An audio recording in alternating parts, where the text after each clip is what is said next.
So hi everyone, and welcome to this month's There's More Storytelling event. My name is Lily Yates. I am a student producer for There's More, and I'll be hosting tonight's event. Here's where we would normally read the standard Kumeyaay land acknowledgement. However, in light of some new knowledge about the true purpose of land acknowledgements and to fight against making this acknowledgement just part of our routine, I've changed what I'll say today, hoping that we as changemakers may be discomfited enough to take more material action to support local Native peoples. To self-locate, as a white woman of European ancestry and the likely descendant of colonizers, I benefit from the unearned privilege and power dynamic brought by this colonization.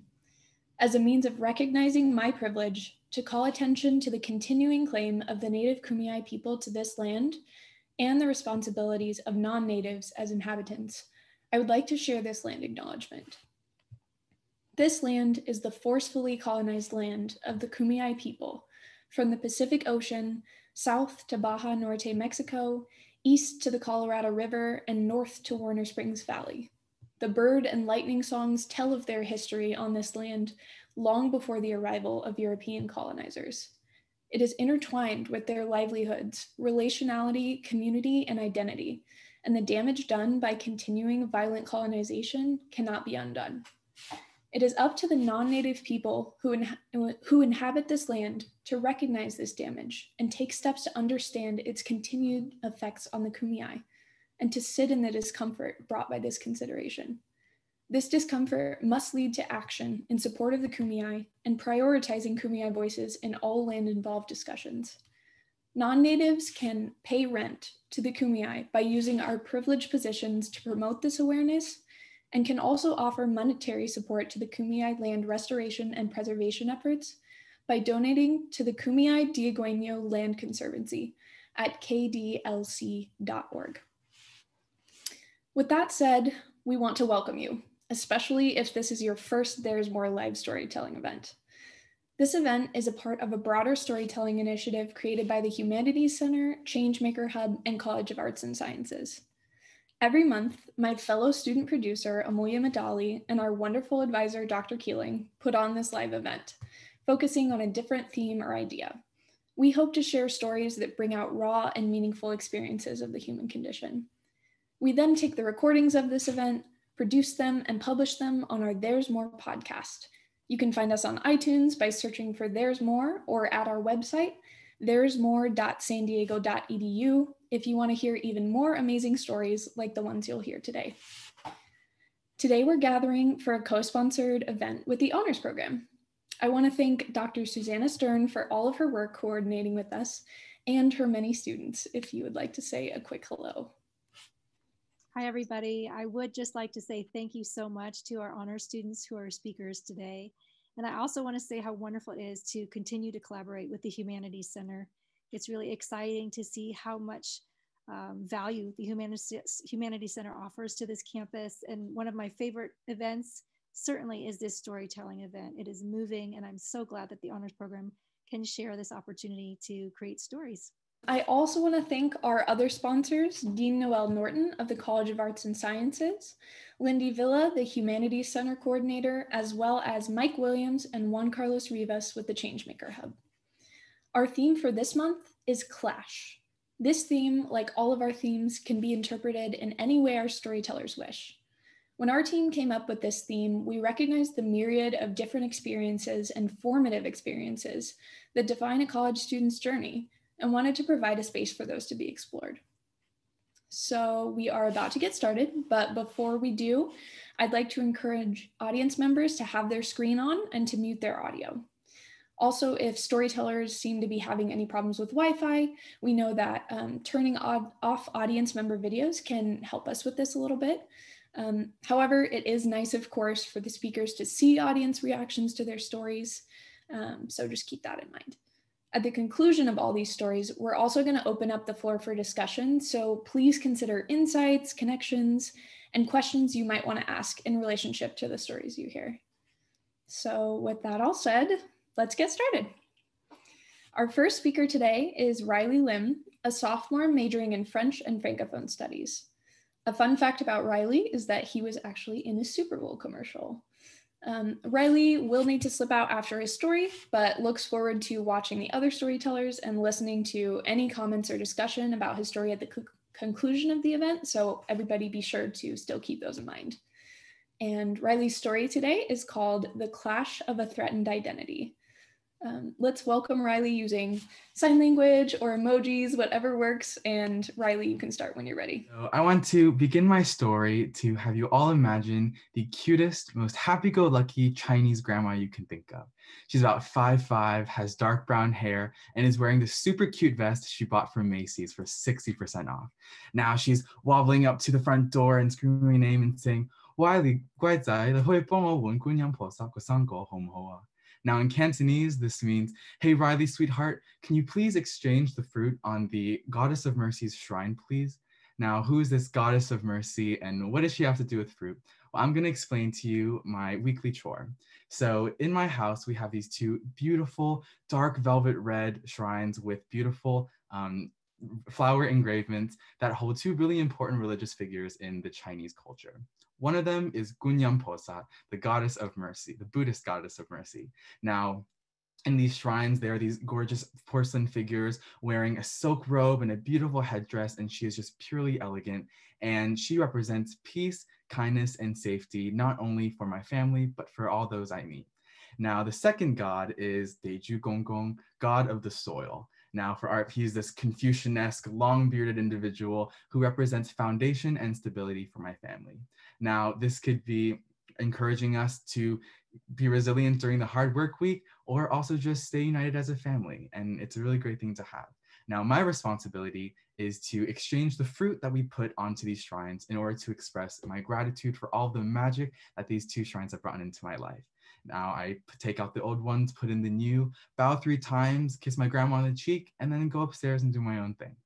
Now, as beautiful and majestic as this sounds, for a long time, I only really viewed it as a chore. In fact, I really felt disconnected from a lot of this Chinese heritage and did not really think much of it. My grandma has been living with us for over 13 years, and she's been really the only individual that has been able to maintain the Chinese culture and tradition in our family. Now, I spent a lot of growing up in the Bay Area in Fremont, California. I only grew up with other Chinese friends and went to school with only Chinese people. So because I was just surrounded by my culture and heritage all the time, I never really felt the need to make an effort to connect with it. In fact, in high school, I wanted to connect with other interests and other parts of my identity that I had nothing to do with my heritage.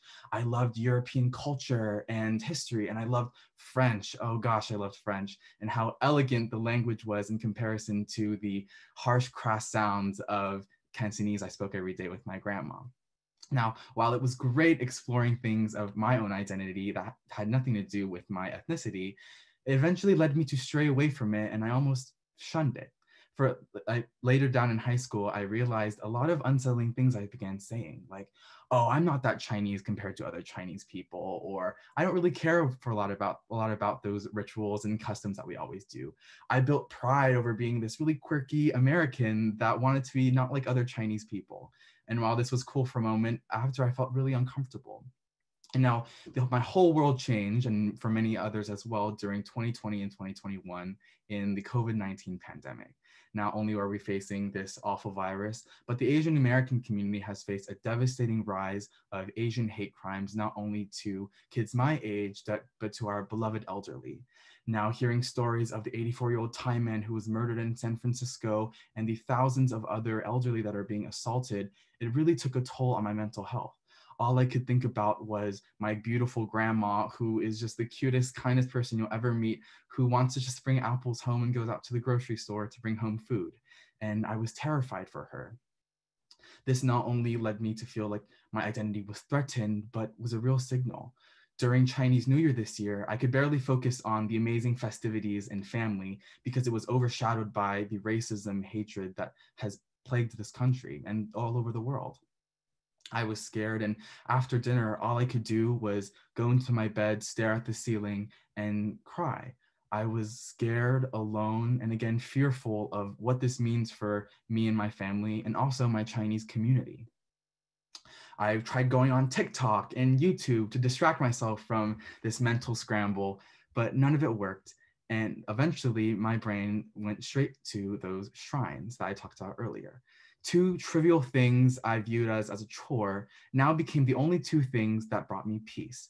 At 2:30 a.m., I got out of my bed, went downstairs, and for the first time ever, I prayed to them, genuinely. I was in awe of how beautiful the dark maroon wood was and how divine each statue was created in order to represent such beautiful meanings. I prayed, exchanged the fruit as usual, and then I left and went back upstairs to go to bed peacefully and in tranquility.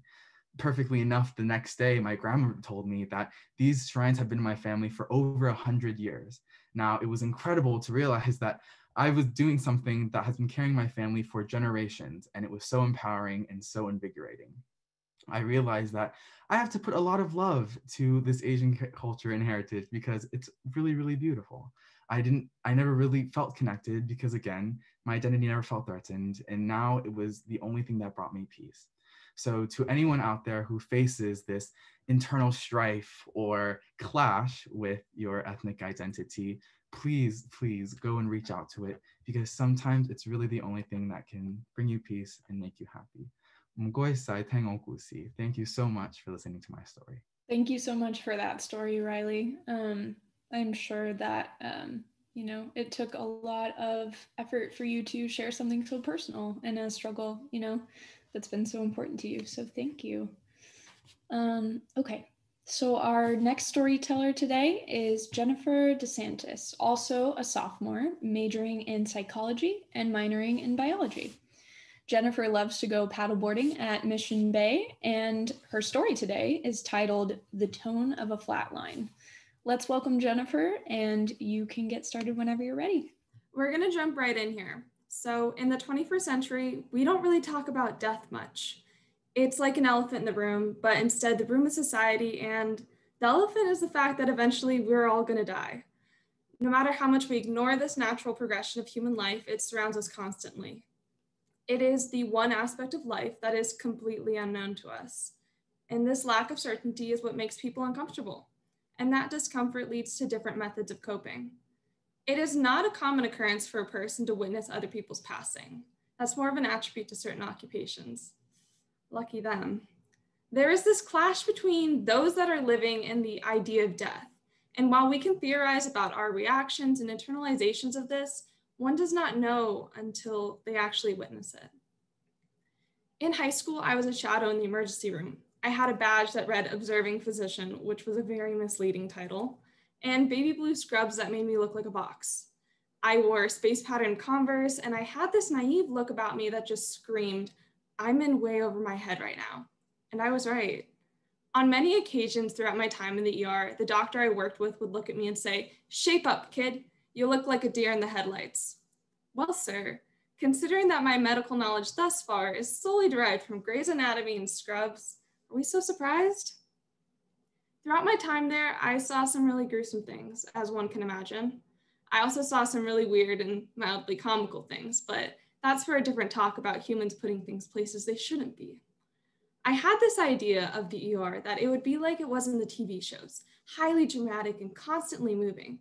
And while there were certain moments that were filled with chaos, there were also moments where everything was just stagnant. These were normally the moments directly after someone's passing. One of the first people I witnessed die was a woman in her 60s who had overdosed on heroin.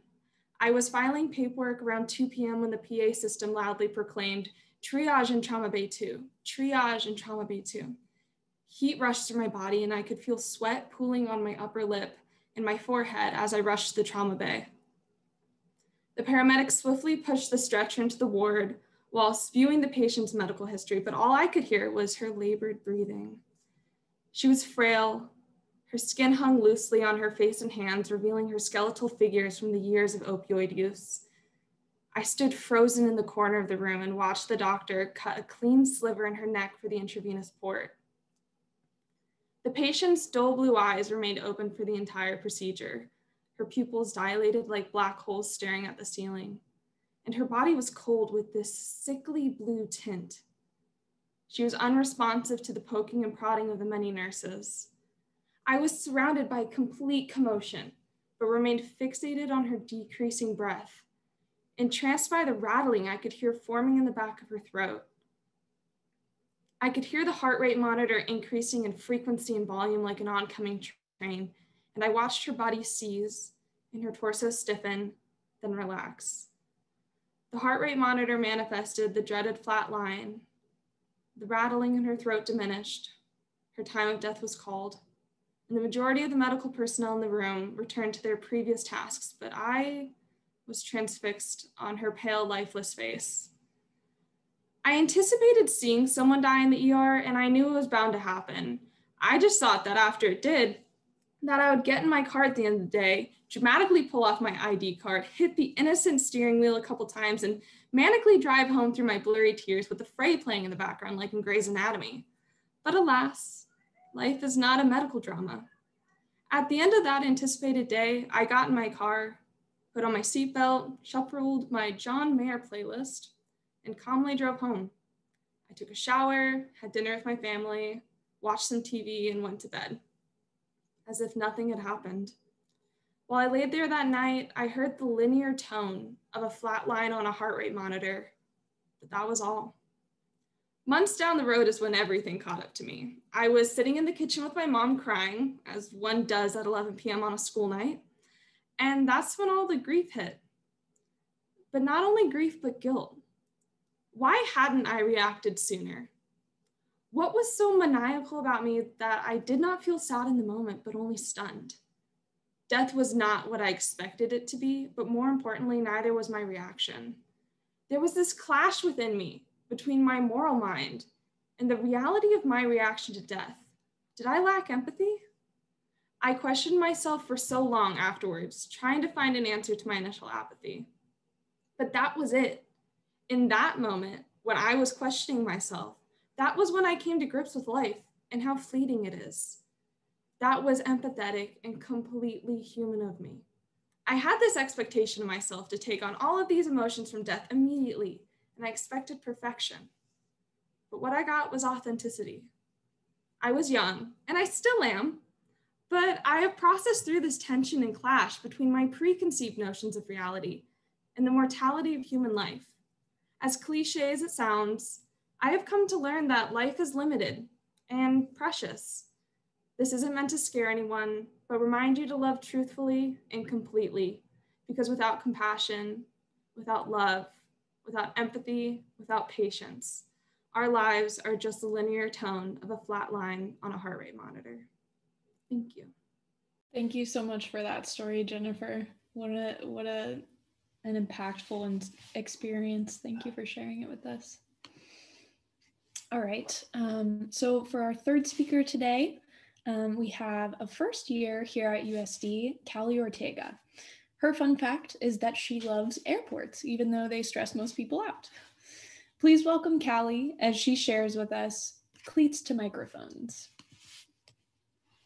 Thank you so much. I will get started. Life is unpredictable. As much as we like to think that we have everything figured out, life in its unexpected form happens and changes everything. At the time, these clashes, if you will, seem like the end of the world. But looking back, you realize that these unexpected events embody your individual human experience. With that said, I would love to tell the story of my clashes and how they have helped me become the person I am today. May 7th, 2016. Up until this point, I was an athletic, academically driven 14-year-old girl who couldn't wait to start high school that fall. I was beginning to get very serious about my sport, soccer. I was playing on 2 competitive travel teams, one with girls 3 years older than me. On this day, I was playing in the State Cup semifinals with the older team. This was a huge deal for our club. No team in our organization had made it this far into playoffs in several years. I remember being so proud to represent my team, playing alongside girls who were so much older than me and that I respected so much. I started that game, and as soon as the whistle blew, I came out strong. I wanted to win. The first few minutes of that game were probably the best soccer I'd ever played. I felt invincible. This all changed just seconds later. I won possession of the ball and did a Cruyff turn to get away from the defender. I'd done this move a million times before, but for some reason this time, my body was not in sync with my mind. My anchoring foot was cemented to the grass and my left knee popped and gave out. I immediately collapsed to the ground and screamed in pain. My mind was racing. I couldn't comprehend what had just happened. All I knew was that I couldn't get up. My teammates and coach ran over to me and had to carry me off the field. I was condemned to the sidelines by a cruel fate, and my tears of pain morphed into tears of frustration. I remember telling my coach that I'd be ready to go back in for the second half when we both knew that I couldn't even walk, let alone play in a soccer game. Not yet even knowing the true gravity of my injury, I sat, utterly defeated, on the bench for the rest of the game, where I had to watch my team lose 3-1. I was heartbroken. A few days later, I went to the doctor and learned the fate-sealing news. I had torn my ACL and meniscus and needed reconstructive surgery. This was a lot for my 14-year-old self to digest. I had less than a month left of middle school and was so looking forward to the summer and, most importantly, starting my freshman year of high school that fall. Surgery meant a 6 to 9 month recovery, which would completely derail my life. I remember doing the math in my head and realizing I would miss my freshman season of high school soccer, something I had been dreaming about since forever. My goal was to make varsity my freshman year, but now I wasn't even going to have the chance. I had attended public schools my whole life and was leaving all of my friends behind to go to a private Catholic high school. I knew hardly anyone and didn't even have soccer to make new friends. I was spending countless hours at physical therapy, channeling all of my frustration into my recovery process. I was making significant progress, but not enough for me to be ready by soccer season. I learned to accept this tragic reality and began to explore other aspects of my life. One of these aspects was music. I'd been playing guitar, singing, writing songs, and even performing live at gigs for several years, but it was always something that came second. With all of my time off from soccer, I decided to dive into my music. Think singer-songwriter, pop alternative, sort of like Taylor Swift. I recorded my first EP and released my music on a variety of music platforms. I began to explore a philanthropic side to my music, reaching out to Lucille Packard Children's Hospital Stanford and participating in their annual holiday workshop. I packaged up copies of my new EP to give as gifts to the hospital patients and established a relationship with Lucille Packard Children's Hospital that I still have today. Nearly a year later, I was almost completely cleared for soccer and was able to run high school track. Track season revived my athletic spirit and allowed me to establish strong friendships. By the end of the season, I was running varsity and was on the 4x400 relay team that made it to the section finals. That summer, I was back to playing soccer and things were finally looking up again. I had gotten my life back. Not only had I made a complete physical recovery, but my newfound commitment and next level passion for music made my life more complete than it ever was before. Flash forward to July 2018. It had now been over 2 years since I had torn my ACL and was in my prime. I was excelling in all areas of my life: soccer, music, school. I was getting ready to start my junior year, playing in tournaments every weekend, going to college soccer camps. At the end of July, there was a big college showcase called Silver Lakes in Los Angeles that my team was going to. I was so excited for this tournament. I emailed 15 college coaches who would be there. The first day of the tournament, and the atmosphere was unlike anything I had felt before. The sports complex seemed to stretch out for miles and miles, and there were athlete fuel stations and merch stands everywhere. I felt so proud to be an athlete at such a prestigious venue. After a solid warm-up with my team, I was ready to play. The whistle blew and I was off, letting my love for the game consume me. I had been in the game for all of 5 minutes when it happened once again, the unthinkable. I went in for a tackle with an opposing player who had possession of the ball. Her body slammed into mine at the wrong angle, and just like that, I heard a pop noise and fell to the ground. I knew immediately what had just happened. It was all too familiar to me. I began crying hysterically, not because of the pain, but because I was in disbelief. How could this happen to me again? I was carried to the medic station where I was unofficially diagnosed with a torn ACL, but I already knew. The worst part was that I was 6 hours from home and was staying in a hotel. I left the sports complex with tears in my eyes, searing pain in my knee, and a broken heart. My family and I drove back the next day, and I was left to face the tragic reality that comes with this injury once again. The second time around proved very difficult to maintain an optimistic attitude. The process of surgery and beginning rehab again was a physical strain, but also a mental one. Starting my junior year knowing I would miss out on so much right out of the gate made it hard to find the light at the end of the tunnel. I would miss another high school soccer season, and because of the timing of my surgery, I would miss track season too. Physical therapy seemed like a chore. All I wanted was my old life back. Once again, I channeled all of my pent-up emotions into music. I was 17 now, and my songwriting and musical capabilities were light years ahead of what I had been 2 years before. I recorded my best songs and released them in my second EP, 17, on all music platforms. I also continued my philanthropic work with Lucille Packard Children's Hospital, writing a song for the hospital community that was used for fundraising and marketing purposes. In addition, I forged connections with organizations like Mothers Against Drunk Driving and Every 15 Minutes with a song that I wrote called Goodbye. I'm still working with Mothers Against Drunk Driving to this day, helping to spread awareness of the dangers of drinking and driving. After almost a year, I was cleared to play soccer again. By this time, my mentality had completely changed. Soccer used to be my everything, and I had hoped to continue my athletic career in college. But after the mental and physical toll that my second injury took on me, I was able to put my life into perspective. I still continued to play soccer competitively throughout the summer and fall, and was even able to compete in my senior season of high school soccer. However, when the final whistle blew in my last high school soccer game, I knew it was time to hang up my cleats. I was sad, but mostly grateful. Soccer had brought me the best and worst times of my life, but these experiences all the same helped shape me into who I am today. While the soccer chapter of my life had come to an end, my music career was just beginning. I've written countless songs in the last year, performed several gigs, and continued making a name for myself. Music is my home, my sanity, my escape, and my passion for songwriting and performing grows stronger every day. My clashes certainly derailed my life, but they did so in the best way possible. If it weren't for my ACL injuries, I may have never had the time to take my passion for music to the next level. With that, I encourage everyone to embrace their clashes and look for opportunity in the face of adversity. Thank you. Thank you so much for your story, Cali. We have such a great variety of topics today, and I just want to thank you all for sharing. All right, so moving on to our second to last speaker this afternoon, we have Sophia Hart, another first-year student who used to be captain of the boys' water polo team in high school, and she will be sharing her story, Living Without a Box.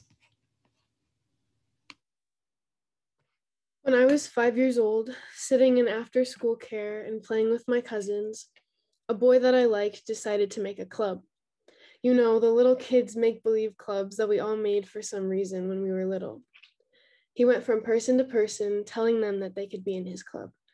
You can be in my club, you can be in my club, you can be in my club, he said.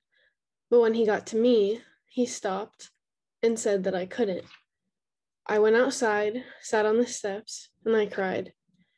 My cousin was confused about why I didn't get to be in the club, so she asked him, and he said my skin was too dark. At the time, I didn't really know what this meant. I'd never noticed that my skin color was different, and I never put any thought into it until that moment. Whether subconsciously or not, that was the starting point of my lack of self-confidence and the idea that to be brown is something bad. To make the story even richer, it was a white boy who told me that it was bad. Why did I let him shape my self-image for the rest of my life? Maybe it was because everyone in kindergarten had a crush on him. Maybe it was because all of the white girls with straight blonde hair were the people he let in the club. All I know is that I trusted his judgment more than my own. In second grade, we were studying the civil rights movement. Going to a predominantly white elementary school, I was asked by a boy in my class if I was related to Martin Luther King. I was so offended and embarrassed by this comment that I felt the need to defend myself. I told him over and over again that I was white and that this was just a tan, but he wouldn't believe me. I went as far as to ask my mom for baby pictures, and I brought them to school to prove to him that I was paler as a kid and that I was indeed white.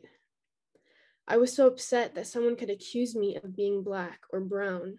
I was so upset that someone could accuse me of being something other than white. After what happened to me with the club in kindergarten, it was ingrained in my mind that to be dark is to be something undesirable, so I made it my mission to be anything but that. I would put sunscreen on and do everything I could to stay out of the sun. I would be envious of my cousins who lived in Minnesota because they got to be lighter skinned than me, and I would straighten my perfectly curly hair every day or pull it back in tight buns until it was dead and lifeless. I just had to be white. If I wasn't loved and I wasn't beautiful.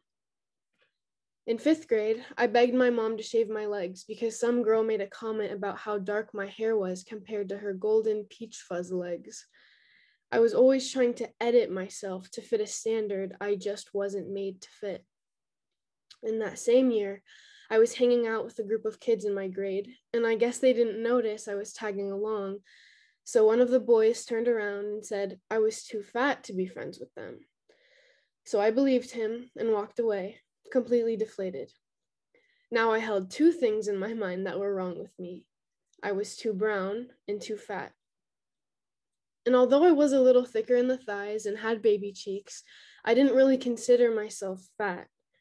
Maybe he was just saying fat because he didn't want to seem racist, but from that point on, once again taking advice from a blonde white boy, I did everything I could to change myself. I was never the girl any boy had a crush on, and only in high school did I rank up to the best friend to the really pretty white girl. The boys at my school liked the fair-skinned, skinny blonde girls, and I was constantly trying to change myself to appeal to their narrow-minded image of beauty. Later down the road, 7th grade comes along, and I'm about to go to my new school that both my brother and sister went to. I was so excited. The first day of school was approaching, and my mom sat me down to tell me that she legally had our last name changed. I was in shock, and I was furious. How could she do this? How could she not tell me first? How could she not ask me? After September 11th, 2001, I think we all know what happened on that day. My family was put on the federal no-fly list. For those of you who don't know what that is, it is the government's way of sifting through potential terrorists, and we weren't allowed to fly. My last name was Ibrahim at the time, and because this is a Middle Eastern last name, we were terrorists in the eyes of the US. So, in order to make my life and my family's easier, we changed our last name to my mom's maiden name, Hart. So, as the years progressed, I not only tried to look white, but even my last name seemed white. It felt as though I was slowly losing more and more of my identity. I felt like I didn't have a place, and being in America has made my sense of belonging really difficult. It's not just the microaggressions, but the fact that my entire identity is overlooked. On the SAT, ACT, Common App, and even the census, I don't have a box. I'm Egyptian American, and some say that I'm considered Middle Eastern, so I should choose the box that says white, in parentheses, Middle Eastern. First off, can we just acknowledge how messed up that is? White in parentheses, Middle Eastern? You're telling me that a white person and someone from the Middle East is going to share the same box as if they look the same, their culture is the same, and they get treated the same. Like, that's just plain stupid. Also, some say that I'm not even considered Middle Eastern. Since Egypt is in North Africa, they say I'm African American. But I also don't think this is accurate, as my ancestors were not enslaved in this country. I just don't have a category. I am living without a box. I'm too brown to be white, and I'm not Black. I'm not saying that my life is any harder, nor am I glossing over the fact that an entire race was wrongfully enslaved for over 2 centuries. I'm just saying that it kind of sucks sometimes, not having a group of people to identify with and not even being acknowledged by the country that I live in. Now that I'm older and I'm starting to really understand what happened in my life, I can now recognize and appreciate my identity. I am proud to be a person of color, regardless of what some prepubescent white boys had to say about me and whether or not this country has a place to fit me. I now embrace my curly hair, and I only straighten it once a year at most. I finally am beginning to feel confident in myself. I am brown, I am beautiful, and no one can ever take that away from me. Thank you. Thank you so much for sharing that story, Sophia. I can't imagine what living that experience was like, so thank you for sharing with us.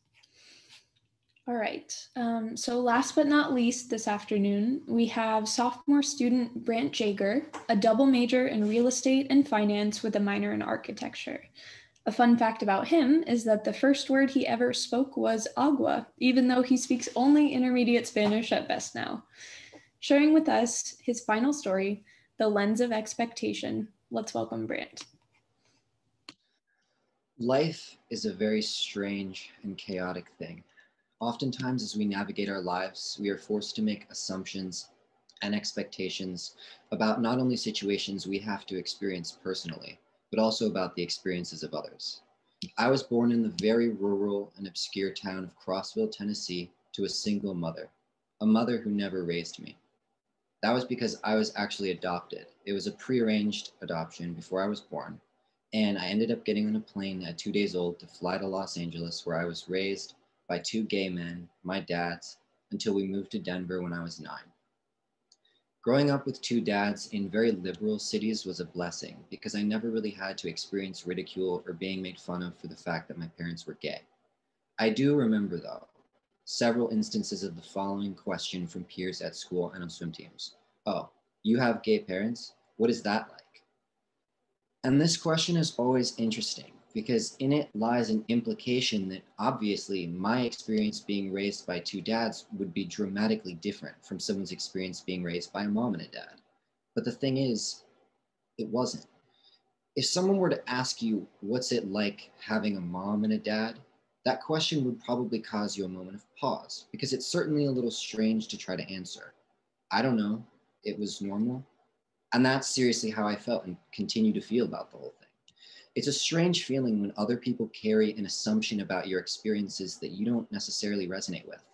When people expect that your experience with something is inherently different or an other experience from theirs, even though you don't feel like your personal experience was very different from theirs at all.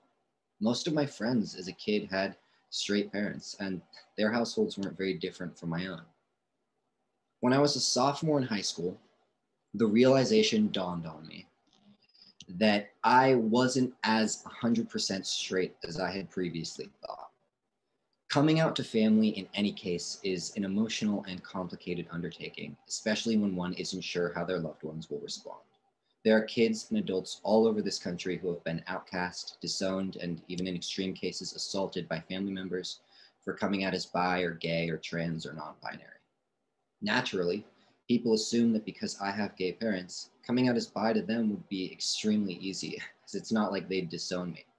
But while the threat of being disowned was thankfully something I didn't have to worry about, coming out was still really difficult for me, but for different reasons. I remember as a little kid when my dad would talk about relationships and how one day in the future I was going to get married and she and I would have kids. I felt guilty. Guilty because I didn't want them to feel like it was their fault. I didn't want them to feel like it was because of their being gay, because of being raised in that environment that it made me change or that I somehow was gayified by them. And I didn't expect to have to deal with that. Also, the thought of my parents came out in different times, and it took some of their family, their parents, a little while to become accepting. Am I going to put those family members through another wave of that same hardship, those emotions? Is that going to hurt them? Is that why I still haven't told most of them? How would my rural Tennessee birth mother react to that? Not well, I can imagine.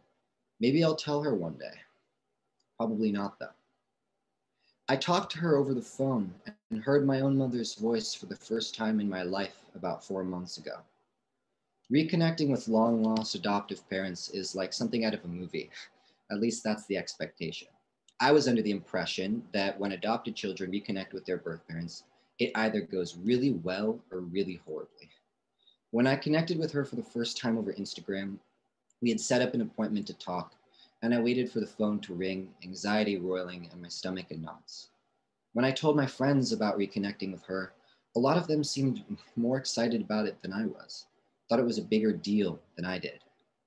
The reasons why and circumstances surrounding my adoption story specifically is another presentation entirely in and of itself, but the reasons why I was given up for adoption were never kept secret from me. I've known as much as my parents knew pretty much since I could speak.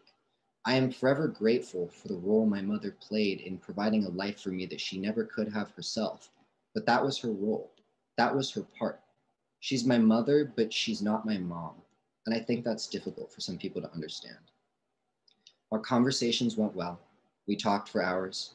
She told me all the things I didn't know, answered all the questions my parents couldn't, the questions I didn't even know to ask. And that was enough.